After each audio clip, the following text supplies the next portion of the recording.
ngobrolnya gantian ke wafatnya Rasulullah dengan wafatnya Yesus, sosok yang mulia dalam kekristenan. Nanti bisa nggak Ustadz biar gantian ada menitnya, Ustadz Yusuf? Boleh, ada timer bisa. Ya, biar Mas Edis dulu, yang duluan, biar kita paham. Berapa perlu? 5 menit, boleh 5 menit gantian. Boleh. Oh, ya udah. Atau 4 menit gak apa-apa, 4 menit biar gak panjang. Boleh. Gak ada 5 menit Ustadz, yang ada 135.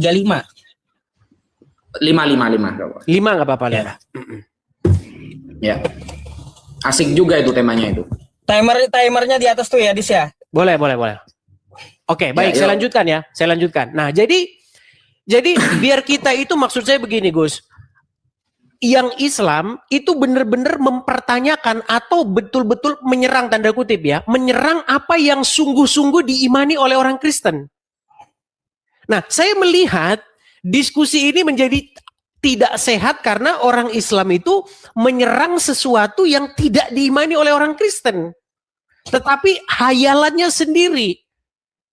Begitu. Nah, itulah yang dilakukan oleh Zuma kemarin. Makanya saya luruskan gitu loh. Cuma keyakinan Kristen tuh bukan gitu. Kamu nggak menyerang iman Kristen, kamu menyerang hayalanmu sendiri yang kamu bayangkan seolah-olah itu imannya orang Kristen. Gitu. Nah, jadi sekali lagi saya katakan, penebusan dosa itu tidak terjadi pada waktu orang Yahudi itu, atau tidak terjadi karena orang Yahudi membunuh atau menumpahkan darah Yesus. Bukan itu. Keselamatan itu terjadi karena kesetiaan Yesus sampai darahnya tertumpah. Jadi ketika darahnya tertumpah, ketika dia disalibkan, disitulah dia syahid kalau bahasa Islamnya. Nah, ketika dia syahid itu, dia mati dalam keadaan sebagai orang benar. Nah, makanya dia mempersembahkan kepada Bapa di sorga itu, dia persembahkan itu adalah hidup dia yang benar itu. Jadi hidup dia yang benar, yang tidak bercacat celah, yang tidak berdosa, itu yang dipersembahkan. Makanya dia bukan bawa darah kambing, dia bawa darahnya sendiri. Gitu loh. Di hadapan Tuhan itulah persembahan yang harum dan berkenan. Nah, semua orang tuh harus begitu, harus niru Yesus itu. Jadi kita itu harus menjadi syahid seperti Yesus. Mati dalam keadaan benar. Supaya apa? Supaya kita ini mempersembahkan tubuh jiwa kita kepada Tuhan itu. Sebagai persembahan yang harum dan berkenan kepada Dia. Dan disitulah Dia mengadakan pendamaian. Begitu. Makanya di dalam kitab Ibrani dikatakan, Dia datang ke pelataran rumah Tuhan dengan membawa darahnya sendiri sebagai persembahan yang berkenan. Disitulah dia mengadakan penebusan dosa. Jadi Tuhan itu di dalam Alkitab, Bapa di sorga itu menuntut orang itu melakukan kesetiaan dan kebenaran akan firman Tuhan. Tapi gagal. Manusia itu jatuh semua. Dari mulai Adam, cucu, anak, semuanya jatuh. Gak ada yang benar. Makanya dikatakan oleh karena pelanggaran satu orang, yaitu Adam, maka semua manusia itu telah jatuh ke dalam dosa. Nah, tetapi Adam yang kedua, yaitu Yesus, dia berhasil. Dia tidak jatuh ke dalam dosa.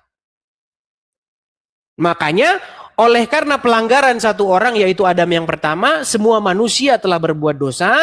Dan oleh karena kebenaran satu orang, yaitu Adam yang kedua, tadi Adam yang pertama, sekarang Adam yang kedua, yaitu Yesus, maka semua manusia itu beroleh pembenaran dan keselamatan. Jadi begitu, iman Kristen itu seperti itu. Jadi kami itu ditebus oleh darah Yesus, begitu. Bukan oleh darah hewan. Kami bukan didamaikan oleh darah lembu, darah domba, enggak. Kami didamaikan oleh darah Yesus. Maksudnya darah Yesus di situ adalah darah yang tertumpah karena kesetiaannya. Karena ketaatan dan karena ketidakberdosaannya. Makanya Yohanes Pembaptis ketika dia berjumpa dengan Yesus, dia berkata, inilah anak domba Allah yang akan mengadakan pendamaian, penyucian dosa atas dosa-dosa manusia. Nah, kalau Anda ke situ, nyerang ke situnya, baru enak nih. Begitu. Nah, kemarin Juma itu bukan menyerang itu. tapi dia menyerang sesuatu yang tidak diimani oleh orang Kristen itu sendiri. Seperti itu. Jadi saya berharap besok-besok diskusi ke depannya itu jangan melakukan strawman argumen yang seperti itu. Ya kan? Sama seperti, kalau saya bikin argumen bahwa Muhammad misalnya dia seorang penjual bakso. Loh, siapa orang Islam yang Muhammad penjual bakso? Kan enggak. Kalau saya bilang Muhammad penjual bakso terus saya serang-serang, muslimin, kan enggak begitu. Bukan iman Islam gitu. Jadi seranglah apa yang betul-betul diimani oleh lawan. Silakan. Oke.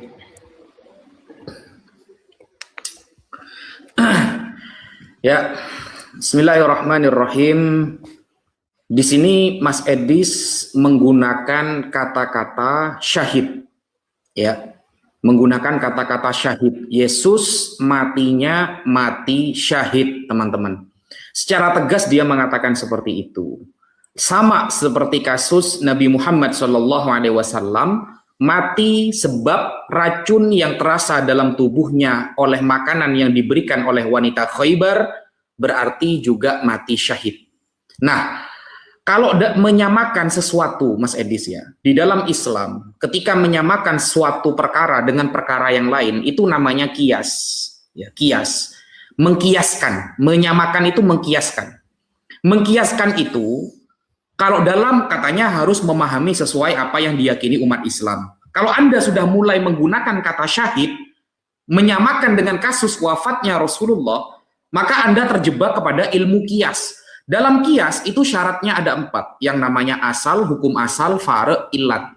Nah, ternyata setelah kita tengok antara wafatnya Rasulullah dengan Yesus itu berbeda secara keyakinan kita masing-masing, Mas Edis. Kalau Rasulullah wafatnya karena membela agama Allah. Jadi kata-kata syahid, ya, kata-kata syahid itu ketika mati dalam membela agama Allah. Tetapi ketika dia sudah tahu akan mati, dia sudah tahu akan disalib, dia sudah tahu akan menyerahkan diri, itu bukan mati syahid, itu namanya bunuh diri. Itu bunuh diri namanya, Mas Edis. Bukan mati syahid itu namanya. Saya sudah tahu nih, saya kalau turun ke dunia saya akan disalib. Saya sudah tahu nih, saya kalau turun ke dunia akan dibantai oleh orang Romawi. Saya sudah tahu nih, diserahkan nyawanya itu namanya bunuh diri, bukan mati syahid. Itu mati sangit namanya. Gitu. Dan kita harus pelajari secara fakta sejarahnya, Mas Edis. Fakta sejarahnya, penyalipan Yesus itu murni ya, saya katakan ya. Penyalipan Yesus itu murni hukum yang diterapkan oleh orang Romawi di saat itu. Makanya ketika saya menulis buku ini, saya sebenarnya pengen ngirim ke antum buku ini agar antum bisa kritik, ya. Ini saya tulis jawaban tuntas fitnah terhadap Islam tentang kematian Yesus. Tapi karena kamu sudah jauh, nggak ada di Sumatera lagi, jadi susah mau ngirimnya. Ini loh. Ini sudah saya tulis di dalam buku yang saya tulis ini. Penyalipan Yesus itu penebusan dosa atau eksekusi versi Romawi. Nah, penyalipan adalah metode eksekusi yang digunakan oleh Kekaisaran Romawi untuk menghukum pelanggar hukum, terutama mereka yang dianggap sebagai ancaman politik. Yesus disalibkan oleh otoritas Romawi saat itu, bukan oleh otoritas Yahudi. Ingat ya, yang menyalibkan Yesus otoritas Romawi, bukan Yahudi, saudara. Fakta bahwa Yesus disalibkan bukan dirajam, hukum yang biasa digunakan oleh bangsa Yahudi. Kalau Yahudi seharusnya dirajam. Berhubung yang membunuh itu adalah Romawi, maka eksekusinya dengan cara disalib. Itu politik saat itu. Menunjukkan bahwa eksekusi yang digunakan adalah menggunakan hukum politik Romawi, bukan hukuman religius oleh otoritas Yahudi. Makanya di dalam Britannica, website yang digunakan oleh teman-teman apologet, Britannica ini milik teman-teman Kristen yang berbahasa Inggris, yang diartikan begini: penyalipan paling sering digunakan untuk menghukum para penghasut politik atau agama, atau mereka yang memiliki hak sipil. Jadi, Yesus dituduh sebagai raja orang Yahudi, sebuah klaim yang dianggap sebagai ancaman terhadap otoritas Kaisar Romawi. Nah, Pontius Pilatus, gubernur Romawi di Yudea, melihat Yesus sebagai ancaman terhadap stabilitas politik dan ketertiban umum. Meskipun Pilatus tidak menemukan kesalahan dalam diri Yesus, tekanan dari para pemimpin Yahudi dan kekhawatiran akan potensi kerusuhan membuatnya memutuskan untuk mengeksekusi Yesus. Ini adalah sejarah yang dicatat pada saat itu. Beda dengan Rasulullah, Mas Edis. Rasulullah, para sahabat Khalid bin Walid dan lain sebagainya itu kan otoritasnya karena membela agama, berperang, mati dibunuh pihak musuh. Begitu loh. Lah, sedangkan di pemahaman teman-teman Kristen, mungkin itu sudah selesai dulu ya. Baik. Sekian, terima kasih. Baik. Bagus ya. Jadi kalau diskusi gini saya seneng gitu karena ini diskusi yang edukatif sifatnya. Baik. Jadi tadi saya menggunakan istilah syahid ya, tetapi Gus Wapi mengatakan oh beda gitu. Ya memang beda gitu. Karena saya itu menggunakan bahasa-bahasa orang Islam. Apa tujuan saya menggunakan bahasa-bahasa orang Islam? Supaya lebih mudah Anda memahaminya. Kalau saya pakai istilah martir, nanti Anda nggak ngerti apa itu martir gitu loh. Syahid atau martir di dalam kekristenan itu adalah suatu keadaan di mana seseorang itu meninggal karena dia melakukan apa yang Tuhan suruh. Gitu loh. Walaupun di sini kita nggak menyamakan Tuhan kita nih. Kan Muhammad itu disuruh oleh Tuhannya, yaitu Allah. Yang tentu saja kami tidak mengimani Allah itu. Jangan bahas ke situnya. Ya, dia kan meninggal karena dia melaksanakan tugas yang disuruh sama Allah. Makanya dia syahid. Dia dikasih penghargaan, yaitu berupa jannah, yaitu surga. Keselamatan atas dia. Nah, sebenarnya di dalam Injil, Tuhan Yesus itu juga melakukan begitu. Dia dikasih tugas oleh Bapa di surga untuk melaksanakan tugasnya. Untuk menyelamatkan umat manusia, untuk menginsafkan dunia akan kejahatan. Tetapi di dalam prakteknya, ya kan, orang-orang kan sebagian tidak menerima dia. Sama seperti Muhammad. Kan nggak semua orang menerima Muhammad. Makanya ada seseorang yang membunuh dia, yang membunuh Muhammad. Nah, logikanya Juma kan, karena Muhammad dibunuh dan dia masuk surga, logikanya dia berarti sang pembunuh ini dapat pahala. Kan bukan begitu cara pikirnya. Terus Anda katakan tadi bunuh diri. Gini Gus Wafi, kalau Anda disuruh sama Allah, Gus Wafi beritakanlah agama Islam kepada suatu kaum. Anda sudah tahu resikonya. Resikonya itu adalah sebagian pasti nanti tidak terima. Tetapi kan ada nanti yang menerima, ada nanti yang menerima Islam itu. Nah, apakah Anda karena nanti takut dibunuh, karena nanti Anda sudah tahu nanti resikonya adalah Anda akan mati. Tetapi Anda tetap begitu. Karena Anda tidak takut dengan kematian itu. Anda lebih takutnya kepada Allah, begitu loh. Nah, itu bukan misi bunuh diri. Kalau Anda katakan itu misi bunuh diri, berarti penyebaran Islam itu tidak boleh dilakukan terhadap suatu tempat yang nanti ada resikonya, di situ ada resiko perlawanan. Nggak bisa seperti itu. Nah, kemudian itu masalah syahid dan martir tadi ya. Nah, kemudian yang kedua, masalah mengatakan penyaliban. Loh, penyaliban Yesus itu adalah suatu intrik politik. Gus Wapi, betul yang Anda katakan itu betul. Dari pihak yang menyalibkan. Tentu saja dari pihak yang menyalibkan itu mereka nyalib Yesus buat nebus dosa. Bukan begitu pola pikirnya. Makanya saya bilang, selama ini kalian ini diskusi ini salah gitu loh. Sayangnya orang-orang Kristen banyak yang naik yang nggak ngerti juga. Orang-orang menyalib Yesus itu bukan untuk penebusan dosa, bukan. Orang-orang menyalib Yesus itu karena tidak senang atau menolak ajaran Yesus. Yang melakukan penebusan dosanya itu Yesusnya, bukan orang yang menyalibnya. Gimana sih? Makanya tadi saya bilang, ketika Tuhan Yesus dipakukan di atas kayu salib, ditombak begitu, kan darahnya tercurah tuh. Ketika darahnya tercurah, itulah kematian martirnya. Nah, di situ dia mengadakan penebusan dosa. Jadi yang mengadakan penebusan dosa bukan yang nyalib, tapi Yesus. Gitu loh. Nah, ketika darahnya tertumpah, disitulah dia martir, disitulah dia syahid, bahasa Islamnya. Nah, makanya dia mempersembahkan kepada Bapa di surga darahnya. Dengan darahnya itu, dia mengadakan pendamaian. Karena menurut hukum Taurat, imam tuh bawa darah untuk mengadakan pendamaian. Tapi darah hewan. Nah, Yesus bawa darahnya sendiri sebagai korban yang harum. Hidupnya yang saleh, yang tidak bercacat celah, itulah yang dipersembahkan sebagai korban pendamaian. Gitu loh. Bapa di surga itu kan menuntut kebenaran.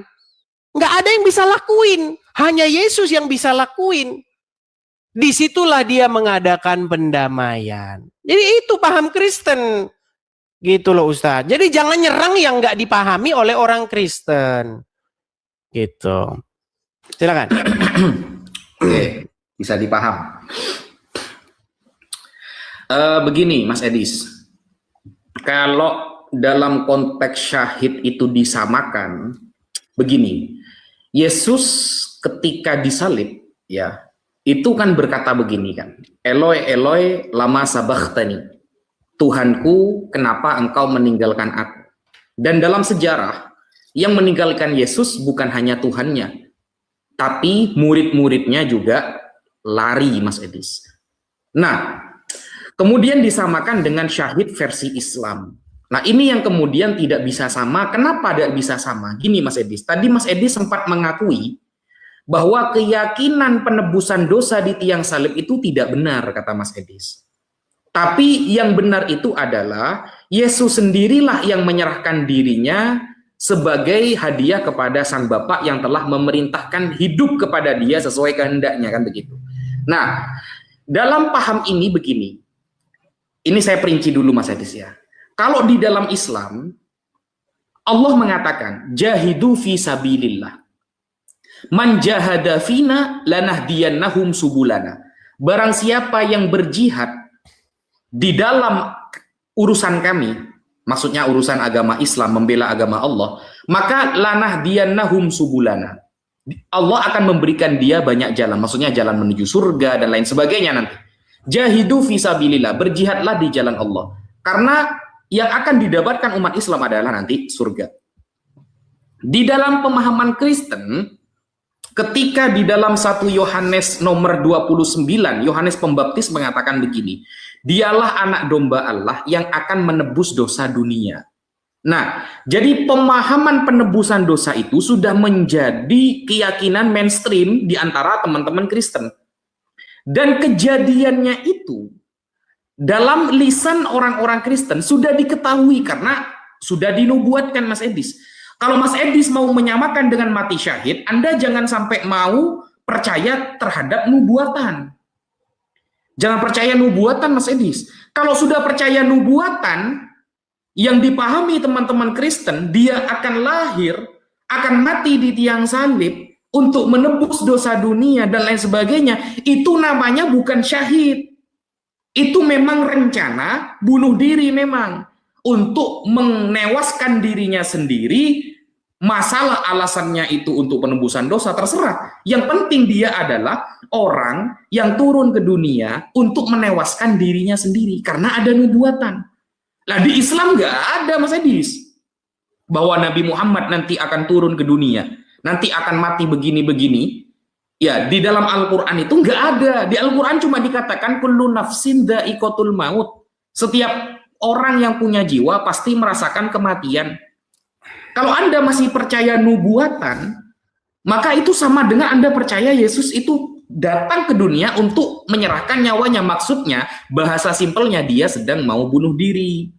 Begitu Mas Edis. Lah, kenapa kok bahasa teman-teman Islam sekarang itu mengatakan oh berarti iblis juga ikut mensukseskan. Nah, karena itu tercatat Mas Edis. Tercatatnya di mana? Di nubuatan. Bahwa Tuhan akan meremukkan dia katanya di Yesaya 53 dan lain sebagainya. Dan yang tugasnya meremukkan itu siapa? Iblis kan? Kan iblis. Yang tugasnya meremukkan. Coba lihat 1 Korintus 5 nomor 5. Maka atas nama Tuhan Yesus diserahkan nyawanya kepada iblis agar diremukkan, agar mendapatkan keselamatan nanti pada hari Tuhan. Kan begitu. 1 Korintus 5 nomor 5. Itu tercatat dalam kitab Anda gitu loh. Bahwa yang akan meremukkan dan akan menyerahkan nanti dari Yesus itu kepada iblis. Berarti ada kepanitiaan dalam hal keselamatan gitu loh. Ada kepanitiaannya. Itu tercatat. Lah, kalau di Islam ada gak tercatat seperti itu? Kan gak ada, Mas Edis. Konsep seperti itu gak ada. Padahal kalau kita cek di dalam Perjanjian Lama, pemahaman para rabi Yahudi, tidak ada rabi Yahudi yang otoritasnya diakui, yang meyakini Yesus pernah dinubuatkan dalam kitab mereka. Tidak ada. Ketika mereka menunggu Mesias adalah sang pembebas seperti Daud dan Salomo, bukan Yesus yang dimaksudkan oleh teman-teman Kristen. Semua ulama-ulama Yahudi yang otoritasnya jelas ya diakui dalam keyahudiannya dan keilmuannya, nggak ada yang mengatakan Yesus itu ada nubuatannya, nggak ada. Begitu. Sekian, terima kasih. Baik. Jadi saya sudah melihat Gus Wapi ini sudah mengalihkan tema dari substansi yang kita bahas. Jadi udah membahas masalah bagaimana sang Mesias, apa segala macam. Artinya saya menganggap sebenarnya jawaban saya sudah clear di sini. Artinya Gus Wapi ingin membahas isu yang lain. Padahal kan isu kita itu adalah isu bagaimana sih penebusan itu terjadi. Dan apakah iblis berjasa. Jadi kita fokus dulu di situ. Jangan melebar mengenai bagaimana sosok Mesias, enggak. Karena kan selama ini yang tidak dipahami oleh pendebat-pendebat Muslim dan juga para orang-orang Kristen yang saya katakan karbitan, mau jadi pendebat tapi belum lulus, belum waktunya lulus. Akhirnya kan membuat sebuah dogma seperti itu. Orang menyalip itu biar menebus. Bukan seperti itu, Gus. Makanya buku Anda itu tadi bagus. Karena Anda melihat dari perspektif orang yang mau menyalip Yesus. Mana ada orang yang mau menyalip Yesus tuh mau menebus dosa itu? Enggak ada itu. Makanya kalau ada orang Kristen bilang bahwa orang yang menyalip Yesus biar nebus dosa, ya memang udah nggak waras lagi. Gitu loh. Yang menebus dosa. Nggak apa-apa, ini saya ngomong begitu. Supaya apa? Supaya pendebat karbitan ini biar berhenti dulu. Kau nggak usah berdebat dulu. Kau nggak ada ilmu kok. Ngapain debat-debat? Gini loh. Yang melakukan penebusan dosa itu Yesus. Bukan orang yang nyalip. Orang yang nyalip itu membunuh Yesus, motivasinya motivasi membunuh. Bukan motivasi menebus dosa. Gitu loh. Nah, bagaimana caranya Yesus menebus dosa? Saya buka nih. Saya buka. Di dalam Korintus, Ibrani pasal yang ke-9, saya bacakan nih. Mulai yang ke-11 ya. Kristus adalah pengantara dari perjanjian yang baru. Nih. Tetapi Kristus telah datang sebagai imam besar untuk hal-hal yang baik yang akan datang. Ia telah melintasi kemah yang lebih besar dan lebih sempurna yang bukan dibuat oleh tangan manusia. Dan ia telah masuk satu kali untuk selama-lamanya ke dalam tempat kudus. Bukan dengan membawa darah domba jantan dan darah anak lembu. Tetapi dengan membawa darahnya sendiri. Dan dengan itu ia telah mendapat kelepasan yang kekal. Maksudnya bagaimana? Di dalam hukum Taurat itu kan sebenarnya hanya gambaran tentang apa yang sesungguhnya nanti yang esensinya itu apa. Gini, imam-imam di dalam hukum Taurat, mereka itu harus mengadakan pendamaian antara Tuhan dengan umat. Imam lah yang mengadakan pendamaian. Caranya bagaimana? Caranya imam tuh harus bawa darah. Karena Tuhan itu kan marah, karena apa? Karena umat tuh berbuat dosa. Seharusnya ini yang berbuat dosa ini harus mati, harus ditumpahkan darahnya. Gitu loh. Nah, bagaimana caranya? Harus dibayar nih. Kesalahan mereka ini harus dibayar. Dibayar dengan darah, makanya imam bawa darah. Ini suatu pesan bahwa kejahatan itu dianggap sesuatu yang serius sama Tuhan. Harus dibayar. Kalau kamu bikin salah, kalau kamu nyuri, kamu itu harus ditumpahkan darahmu. Itu di mata Tuhan. Makanya imam melakukan pendamaian, dibawa darah domba. Nah, tetapi Yesus sebagai imam, dia tidak bawa darah domba. Dia bawa darahnya sendiri yang tertumpah. Nah, ketika darahnya tertumpah, tadi saya katakan lagi, di situ dia itu syahid. Dia persembahkan darahnya itu. Darahnya itu darah apa? Kenapa dia kok tertumpah darahnya? Karena dia itu melakukan kesetiaan sampai pada matinya. Jadi dia itu mati sebagai orang benar. Darahnya tertumpah sebagai syahid martir. Dan itulah yang berkenan di hadapan Bapa di sorga. Nah, makanya kita itu harus mempersembahkan diri kita, hidup kita sebagai persembahan yang sejati. Begitu. Makanya Yohanes berkata, Yohanes Pembaptis, inilah anak domba Allah yang akan menghapus dosa dunia. Begitu. Jadi kesalehan hidupnya yang benar, kesetiaannya kepada Bapa itulah yang dipersembahkan kepada Bapa sampai darahnya tertumpah. Itu iman Kristen. Gitu. Fokus ke situ, Ustadz. Oke, jadi begini. Sebenarnya teman-teman, ini Mas Edi sudah mengakui ya. Jadi banyak dari kalangan teman-teman Kristen itu yang keilmuannya kurang, lalu mengatakan bahwa kematian Yesus ini untuk persembahan, untuk penebusan dosa. Itu sudah salah ya, menurut Mas Edis itu salah. Bukan untuk penebusan dosa. Karena memang yang saya pandang seperti itu Mas Edis. Di dalam buku saya ini, penyalipan itu murni otoritas Romawi saat itu. Itu hukum politik saat itu memang. Orang yang bersalah, yang melawan urusan politik terhadap kepemerintahan, ya hukumnya disalib. Andaikan itu diserahkan kepada otoritas Yahudi, maka hukumannya rajam, bukan salib gitu loh.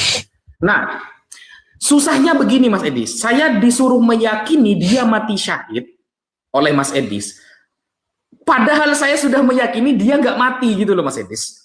Itu susahnya. Saya bisa sepakat dengan Mas Edis, saya bisa sepakat dengan Mas Edis itu bisa dalam hal bahwa para nabi matinya mati syahid. Ya semua harus itu. Semua nabi itu, semua utusan harus mati syahid memang. Gak mungkin Tuhan itu menyuruh utusan salah orang, gak mungkin. Kalau Tuhan sudah menyuruh utusan, pasti utusannya ini orang yang baik menurut Tuhan. Tuhan kan maha tahu nih. Tuhan kan maha tahu nih. Pasti yang diutus oleh Tuhan itu pasti orang yang paling baik. Dan matinya pun akan mati syahid pasti. Karena gak mungkin ada utusan Tuhan itu berkhianat, gak mungkin. Tetapi masalahnya Mas Edis, keyakinan teman-teman Kristen selama ini Mas Edis, itu nggak demikian gitu loh. Keyakinan orang-orang itu sudah menjadi norma, sudah menjadi doktrin bahwa Yesus disalibkan, mati 3 hari dan bangkit di hari ketiga. Itulah proses yang telah dinubuatkan. Itu titik letaknya. Nah, saya tidak keluar kepada tema lain. Kenapa? Kenapa kok teman-teman apologet Islam mengatakan bahwa iblis itu punya sumbangsi? Itu kan, intinya itu kan. Kenapa iblis kok punya sumbangsi? Karena sudah dinubuatkan Mas Edis, itu loh. Ini naik lagi nih kan. Diremukkan begini, begitu. Maka kalimat itu sebenarnya tidak ada. Kalimat itu sebenarnya tidak ada. Sedangkan saya sebagai orang Islam meyakini utusan Allah yang bernama Nabi Isa, andaikan kita ambil kesimpulan Isa dan Yesus sama lah ya, itu bukan mati di salib. Kenapa? Karena ada ayat begini. Ada ayat begini Mas Edis. Nih ya, saya tunjukkan ayatnya. Sampai buka di Ibrani 5 nomor 7 Mas Edis. Ibrani 5 nomor 7. Dalam hidupnya Yesus, ya, dalam hidupnya Yesus sebagai manusia, ia telah mempersembahkan doa dan permohonan dengan ratap tangis dan keluhan kepada dia. Dia pasti Bapak ini ya. Yesus telah memohon dan meratap kepada Sang Bapa, kan begitu maksudnya. Yang sanggup menyelamatkannya dari maut. Jadi Bapak sanggup menyelamatkannya dari maut, Mas Edis. Bapak bisa menyelamatkan Yesus dari maut, ya. Dan karena kesolehan Yesus, ia telah didengarkan. Yesus berdoa agar diselamatkan dari maut. Dan karena kesolehannya, dia telah didengarkan, berarti diijabah doanya Yesus. Dia selamat, Mas Edis. Itu loh. Tetapi anehnya, meskipun doanya didengar, Tuhan tidak menyelamatkannya dari salib. Ini yang aneh, yang sudah diyakini teman-teman Kristen. Ini adalah kenyataan yang tidak bisa kita hindari. Mengapa Tuhan tidak menjawab doa Yesus yang tulus? Jika Tuhan mengabulkan doanya karena kesolehannya, kenapa Yesus tetap harus mati dengan cara yang paling menghinakan, yaitu mati dengan cara otoritas orang Romawi saat itu? Begitu loh. Bukankah di dalam perjanjian lama itu dikatakan, orang soleh, orang yang baik, doanya pasti didengar oleh Tuhan, dikabulkan oleh Tuhan. Itu yang tidak bisa kita terima, Mas Edi. Sehingga narasi iblis sebagai sumbangsi penyaliban itu tetap ada karena nubuatannya diyakini begitu. Gitu loh. Sekian, terima kasih. Baik, kita agak sedikit melebar juga ini, Gus. Jadi yang saya maksudkan di sini begini, Gus. Satu-satu ya saya tanggapi ya. Pertama-tama masalah apologet karbitan tadi yang datang tiba-tiba mengatakan, bayangin, saya sering loh, saya itu kadang-kadang lihat kalian tanya begini, kenapa Tuhan Yesus disalibkan? Yang menyalibkan Yesus itu motivasinya apa? Motivasinya untuk nebus dosa katanya. Ya kalau kalian tanyanya sama ke situ ya akhirnya memang jadi jomplang diskusi kita. Orang-orang yang menyalibkan Yesus itu bukan mau membuat Yesus jadi bukan. Mau mengadakan penebusan dosa, bukan gitu. Makanya Gus Wapi, tolonglah kalau diskusi, pilihlah orang Kristen yang berkompeten. Jangan apologet tukang mabuk diajak diskusi. Apologet nggak pernah baca Alkitab diajak diskusi. Gitu loh. Begini Gus, kalau misalnya fokus kita membahas Yesus mati disalib atau tidak, itu nanti lain lagi Gus. Bukan itu pokok bahasan kita. Karena nanti beda nanti tema kita. Karena kalau dalam Islam kan Isa itu tidak disalib tapi diselamatkan. Kan gitu. Bukan gitu, fokus kita di sini loh. Penyaliban dan penebusan dosa. Apakah iblis berjasa di dalam penyaliban itu? Tadi sudah kita patahkan kan? Kalian juga sudah setuju, puji Tuhan, kalian sudah ngerti. Jadi jangan lagi membawa narasi-narasi seperti Juma. Sangat saya sayangkan kenapa ada orang berpola pikir seperti dia. Gitu loh. Nah ini tugas kalian nih, koreksi dulu lah guru kalian. Jangan lagi lah begitu Gurunda.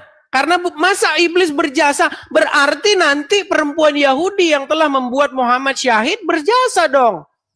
Karena dia membunuh Rasul, karena dia membunuh sang Nabi, Nabi masuk surga kan? Berarti berjasa dong dia. Bukan begitu pola pikirnya. Begitu loh ya. Jadi keselamatan itu didapatkan bukan karena pembunuhannya, tetapi karena ketaatan dan kesetiaannya. Gitu loh. Contoh, saya kasih contoh aja lah yang sederhana. Saya kasih contoh aja lah yang sederhana.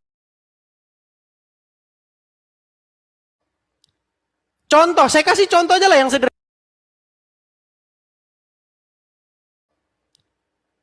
Saya kasih contoh aja lah yang sederhana.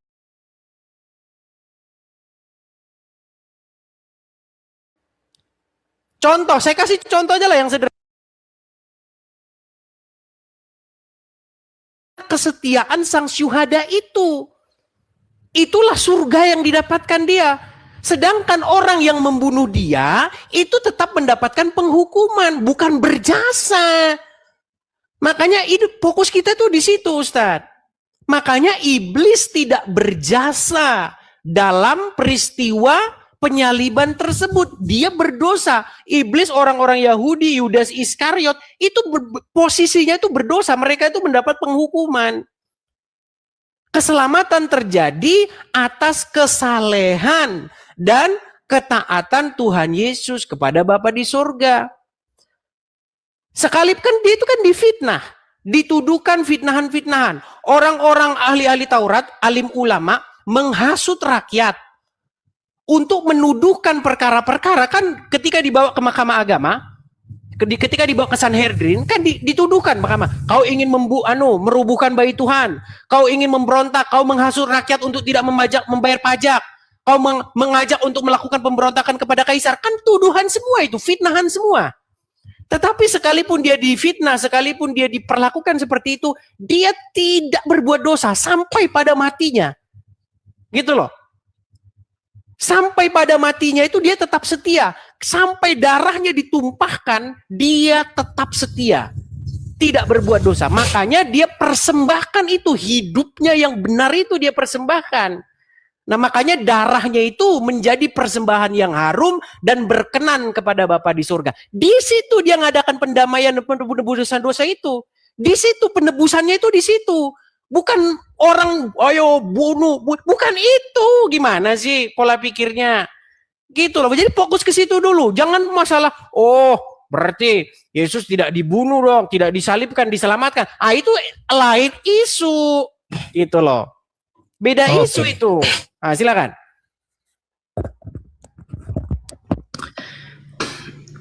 Jadi begini Mas Edis, wafatnya Rasulullah ya itu biiznillah.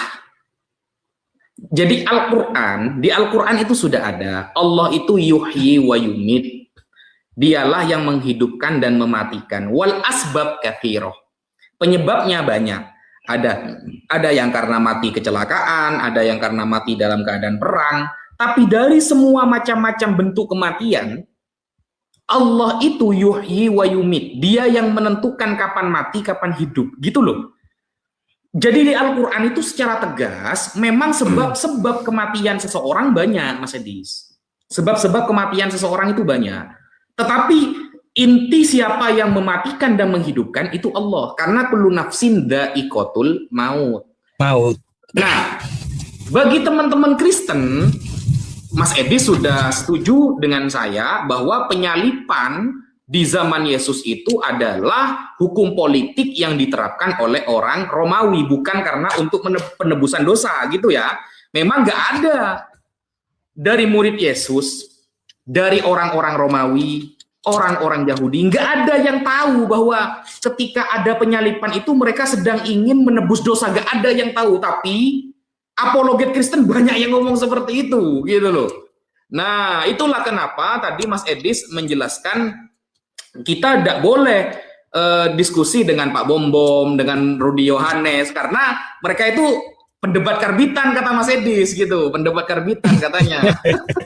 Karena yang mengatakan mereka, Mas Edis, bukan saya. Sehingga muncullah muncullah pernyataan ada eksistensi iblis untuk mensukseskan tentang pembunuhan tersebut, gitu loh. Nah, sekarang Mas Edi ternyata lebih setuju kepada pendapat Islam. Ternyata Yesus itu mati syahid, cuma bedanya di Islam matinya bukan disalib, Mas Edis. Kalau menurut Mas Edis itu matinya disalib. Kalau memang Anda itu tidak sepakat ya, dikatakan iblis itu ikut sebagai panitia penyalipan ya, sebagai pensuksesan tentang penyalipan, ada pertanyaan dari saya, Mas Edis. Ada pertanyaan. Jadi pertanyaannya itu begini. Pertanyaannya itu begini, simpelnya begini. Jadi pertanyaannya itu begini, simpelnya begini.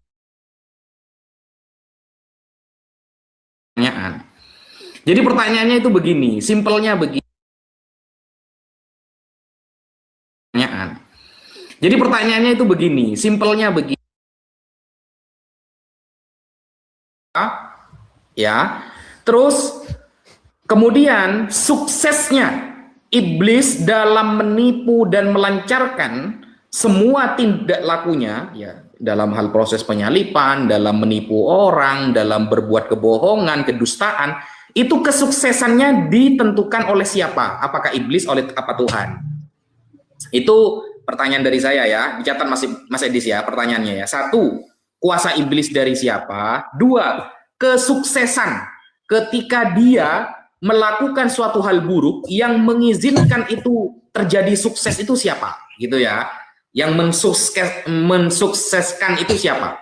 Apakah iblis atau Tuhan? Begitu ya. Itu pertanyaan.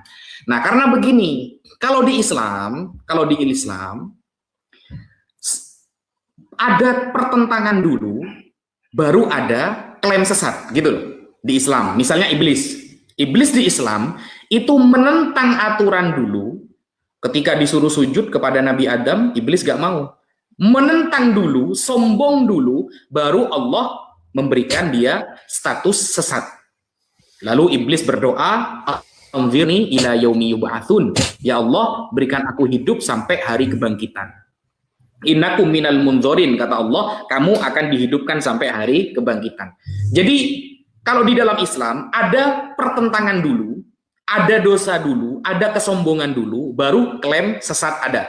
Gitu. Salah orang yang mengatakan, makanya jangan debat sama debater Islam yang karbitan juga, Mas Edis, yang mengatakan kesesatan itu datang dari Allah, itu karbitan.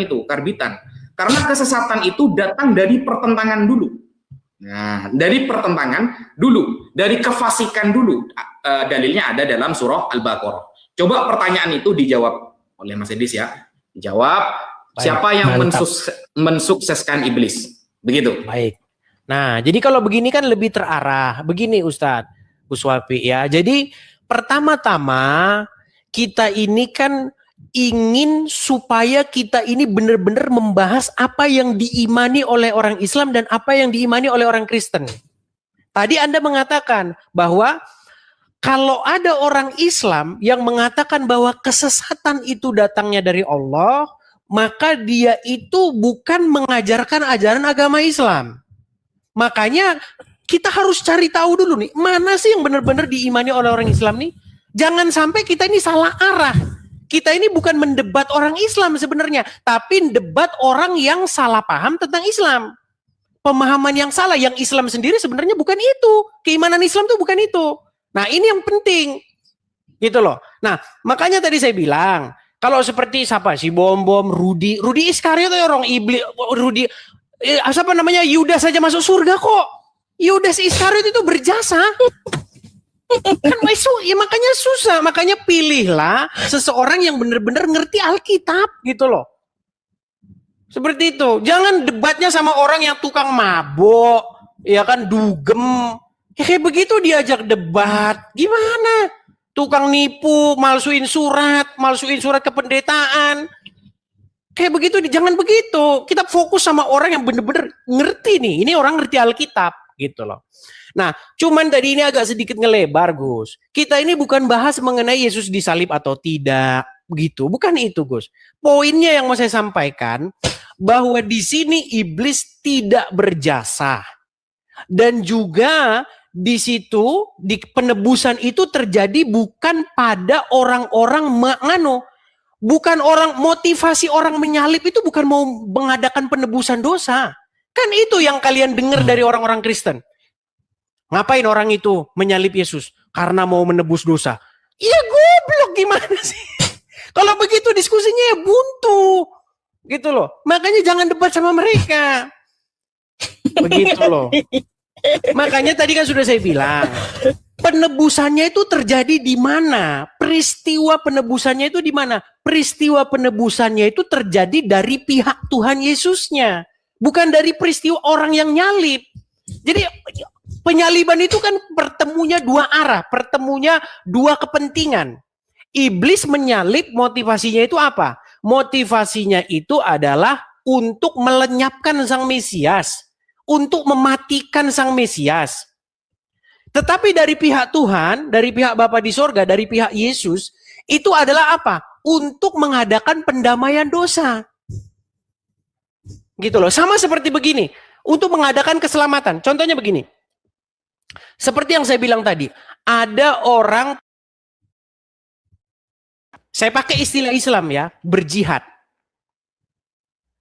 Pertanyaannya sekarang begini, apakah orang yang membunuh itu, yang membunuh dia itu, berdasarkan karena cinta Berdasarkan karena bukan kan, dia membunuh itu untuk mematikan. Tujuannya apa? Untuk membinasakan lawannya. Coba kalau ada orang Islam berjihad ke medan tempur, ngelawan pasukan misalnya pasukan musuh, ya kan? Musuhnya Kristen. Apakah orang Kristen itu mau mau ngirim dia ke surga? Kan tidak. Supaya dia masuk surga kan tidak. Supaya dibinasakan. Tetapi pada waktu itu terjadi, menurut imannya orang Islam, orang tersebut akan mati sebagai syahid, sebagai syuhada. Sebagai martir di situ dia matinya. Dan oleh karena dia mati itu, dia masuk surga. Nah, masuk surganya itu bukan karena jasanya orang itu, bukan. Tapi karena kesetiaan dan ketakwaan dia kepada Allah. Begitu, jadi poin yang saya tekankan tuh di situ, Gus Wapi. Biar kita nggak melebar kemana-mana dulu. Jangan bahas isu-isu lain. Begitu. Jadi saya juga minta kepada teman-teman muslim di sini, ya coba ingatkan juga seperti Juma. Jangan punya analogi-analogi atau punya pemahaman-pemahaman menyerang sesuatu yang tidak sungguh-sungguh diimani oleh orang Kristen itu sendiri. Nah, saya rasa nanti ini putaran terakhir, Gus Wapi.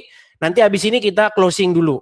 Gitu. Nanti kapan-kapan kita lanjutkan. Karena kalau membahas yang lain mengenai dan karena ratapnya dia didengarkan dan diselamatkan, itu bahasan lain. Saya bisa aja tanggapin itu. Tapi itu bukan bahasan kita yang sekarang gitu. Kita fokus kepada dua isu itu. Iblis berjasa dan di mana penebusan itu terjadi. Seperti itu. Oke. Bismillahirrahmanirrahim. Susah karena saya naik di room antum aja gak dinaik-naikkan dari tadi. Jadi gimana cara diskusinya, kan begitu. Nah, harus nunggu antumnya ke sini kan. Jadi begini Mas Edis. Pertanyaan saya seharusnya tampilkan dengan data Mas Edis agar kita itu pemahamannya tidak ngambang gitu. Karena begini, menurut Mas Rudi Yohanes, menurut Mas Rudi Yohanes, Anda yang salah paham, bukan dia, gitu loh. Makanya kan agar pemahaman Islam nggak ngambang menurut Anda, jawab pertanyaan saya itu pakai data. Ketika iblis itu tidak ada dalam panitia kesuksesan, ya, tim sukses ya, dalam penyalipan Yesus yang berefek akan ada penebusan dosa dari diri Yesus, bukan dari orang yang menyalibkan ya. Kan tadi kita sudah sepakat ya, orang yang menyalibkan nggak tahu dia akan menebus dosa, nggak tahu. Kita sudah sepakat di sana. Karena yang menyalibkan Romawi atas hasutan orang-orang Yahudi, hasutan pemimpin-pemimpin Yahudi. Nggak ada yang tahu dia akan sedang menebus dosa. Yang tahu dia sedang menebus dosa adalah Yesus, kan begitu? Kita sudah sepakat nih. Nah, agar narasi ini tidak selalu muncul bahwa iblis juga ikut dalam panitia pensuksesan nubuatan itu, maka dijawab tadi itu pertanyaan saya itu. Kuasa iblis itu dari iblis atau dari Tuhan? Itu yang pertama. Yang kedua, kesuksesan iblis dalam melakukan keburukan itu izin Tuhan, atas izin Tuhan, maksudnya diokekan oleh Tuhan, diapresiasi oleh Tuhan atau tidak, gitu. Itu jawab. Karena begini, kalau di Islam Mas Edis, kalau di Islam, nih ya, ada ayat begini nih, dalam surah Al-Baqarah ayat ke-26. Wa ma yudillu bihi illal fasiqin. Namun tidak ada yang dia sesatkan, tidak ada yang Allah sesatkan dengan perumpamaan itu selain orang-orang fasik. Jadi syarat Allah akan menyesatkan orang itu kalau dia fasik. Jadi ada pertentangan dulu baru disesatkan oleh Allah. Jadi ada pertentangan dulu baru disesatkan oleh Allah. Jadi ada pertentangan dulu baru disesatkan oleh Allah. Jadi ada pertentangan dulu baru disesatkan oleh Allah. Jadi ada pertentangan dulu baru disesatkan oleh Allah. Dan menjadi roh dusta dalam mulut semua nabinya. Lalu Tuhan berfirman, biarlah engkau membujuknya dan engkau akan berhasil pula. Nah, keberhasilan kedustaan ini otoritasnya dari Tuhan. Keluarlah dan perbuatlah demikian, disuruh oleh Tuhan. Nah, lalu Karena itu sesungguhnya Tuhan telah menaruh roh dusta ke dalam mulut semua nabimu ini. Sebab Tuhan telah menetapkan untuk menimpakan malapetaka kepadamu. Malapetakanya dari Tuhan, kesuksesan perbuatan iblis juga dari Tuhan. Sehingga wajar kalau di dalam perjanjian lama, perjanjian baru ada tertulis begini Mas Edis. Ini maksudnya, kalau memang nggak mau dikatakan iblis itu ikut-ikut, antum jawab gitu loh. Antum jawab pakai data karena ini jelas. Nih, 2 Tesalonika 2 nomor 11. Dan itulah sebabnya Allah mendatangkan kesesatan atas mereka yang menyebabkan mereka percaya akan dusta. Jadi ada roh dusta disukseskan urusannya oleh Tuhan. Kemudian ada iblis yang urusannya dalam hal keburukan ternyata disukseskan oleh Tuhan, gitu. Sehingga ketika Tuhan memberikan kesuksesan dalam segala keburukan yang iblis lakukan, maka wajar dong kalau umat Islam mengatakan termasuk yang disukseskan adalah penyaliban yang Yesus menyerahkan dirinya untuk penebusan dosa. Itu salah satu contohnya. Begitu, saudara. Sehingga kita ini sebenarnya ngambang gitu loh. Roh dustanya dari Tuhan, disuruh Tuhan, suksesnya diatur oleh Tuhan, di-ACC oleh Tuhan, yang mendatangkan kesesatan Tuhan, dan semuanya Tuhan. Jadi kuasa iblis dengan suksesnya urusan keburukan dari Tuhan, maka wajar dong kalau ada contoh iblis pun sukses karena dari kuasa Tuhan, gitu. Baik. Sekian. Baik. Oke, baik. Jadi perkara masalah iblis berjasa dan juga penebusan. Di mana peristiwa penebusan ketika penyaliban itu terjadi, itu sudah clear ya. Saya anggap teman-teman sudah paham. Jadi itu sebenarnya saya datang hanya mau mengklarifikasi kedua subjek tema itu. Cuman Gus Wapi di sini sudah lari ke tema lain, yaitu tentang masalah predestinasi, atau kalau bahasa Islamnya itu adalah qadarullah. Nah sebenarnya di dalam kekristenan kita udah menyimpang nih ya, menyimpang. Sebenarnya dalam Kristen itu tidak ada paham qadarullah seperti itu, paham predestinasi. Paham yang seolah-olah semua itu udah ditetapkan sama Tuhan. Ini nanti begini, Anda begini, enggak. Tuhan tuh udah tahu begitu loh. Jadi bedakan begini, penubuat itu adalah peristiwa taunya Tuhan akan peristiwa yang akan terjadi. Bukan Tuhan yang bikin supaya itu terjadi. Saya kasih contoh begini. Misalnya ada seseorang, ya, dikatakan begini, besok kamu akan ke sana memberitakan kebenaran, tetapi kamu akan dianiaya oleh mereka. Jadi Tuhan ngasih tahu sama seseorang utusannya, kamu akan pergi ke kota si Anu untuk menyampaikan kebenaran kepada mereka itu. Kasih tahu mereka yang benar, tetapi mereka nanti akan menganiaya kamu. Nah, pertanyaannya begini, apakah nubuatan itu, visi penglihatan tentang yang akan terjadi itu adalah sebuah pemberitahuan atau sebuah takdir dari Tuhan? Tentu tidak. Bukan suatu tak. Jadi orang yang menganiaya itu aktornya itu bukan Tuhan, tetapi adalah iblis. Tetapi yang Tuhan kasih tahu adalah kasih tahu. Makanya nubuat itu adalah pemberitahuan, bocoran dari Tuhan bahwa besok akan terjadi demikian. Bukan berarti bahwa Tuhan itulah dalangnya bahwa si Anu itu akan berbuat itu. Bukan begitu. Nah, justru paham seperti itu sebenarnya ada di dalam agama Islam. Paham qadarullah itu. Saya kena lapor ini. Saya kena lapor. Stop. Kenapa Ustadz Wafi ini pelanggaran? Iya, kan ada yang ngelaporin saya membahas sesuatu yang bikin orang gak nyaman begitu. Nggak ada akun lain, Tat? Ada. Coba ntar ya. Iya udah. Ini sisa. Tapi gini juga Gus, saya juga dari tadi saya live terus, saya mau makan juga. Mungkin nanti bisa lanjut sama teman-teman yang lain atau mungkin di lain kesempatan lagi. Gitu Gus ya. Oke, siap. Jadi poinnya dua itu Gus. Jadi justru paham tentang adanya qadar itu, takdir itu sebenarnya di dalam internal Islam sendiri.